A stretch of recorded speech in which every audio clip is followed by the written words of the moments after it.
So రీసెంట్‌గా supreme court ఒక judgement ఇచ్చింది. భార్య ఉండగానే వేరే అంటే గర్ల్ ఫ్రెండ్‌ని తెచ్చి ఇంట్లో పెట్టుకోవచ్చు అని చెప్పేసి ఒక జడ్జిమెంట్ ఇచ్చింది.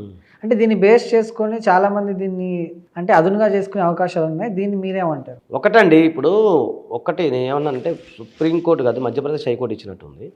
సో ఎవరైనా సరే తన భర్త ఏంటి తన గర్ల్ ఫ్రెండ్ని తెచ్చుకొని ఇంట్లో పెట్టుకోవచ్చు అనేది ఉంది జడ్జిమెంట్. దాని యొక్క సారాంశము అయితే ఏంటంటే ఇక్కడ ఏంటంటే మన భారతదేశంలో అడాల్టరీ ఇస్ నాట్ క్రైమ్. అది భార్య చేసినా భర్త చేసినా. ఓకే. కాబట్టి కొన్ని సందర్భాల్లో ఆ కేసులో పూర్వపరాలు పరిశీలించిన కోర్టు వారు అతను తీసుకొచ్చినప్పుడు అమ్మ దాన్ని ఎలాగో అడల్టరీ ఇస్ నాట్ క్రైమ్ కాబట్టి భర్తకు నచ్చితే గర్ల్ ఫ్రెండ్ కూడా తెచ్చి ఇంట్లో పెట్టుకోవచ్చు అని చెప్పడం జరిగింది. అది ఏంటంటే అది చేయడానికి ఏం లేదు. ఖాతా 498 డొమెస్టిక్ వైలెన్స్ కేసు వేసుకోవచ్చు. సో అలాగే సైమల్టేనియస్‌గా భార్య కూడా తెచ్చుకోవచ్చు. ఇప్పుడు మనం చూస్తా ఉన్నాం ఎన్నో సంబంధాలు ఎలా ఉన్నాయి. జనరల్గా ఏంటంటే జడ్జిమెంట్ ఏదైతే ఉందో ఆ జడ్జిమెంట్ని మనం ఒబే చేయాల్సింది పరిస్థితి ఉంది. భారతదేశంలో అడల్టరీ ఇస్ నాట్ క్రైమ్. చాలా మంది ఎన్ఆర్ఐ మిత్రులు నాకు ఫోన్ చేసి అడుగుతూ ఉంటారు. సో దాని గురించి ఇబ్బంది ఏం లేదన్నమాట. ఓకే.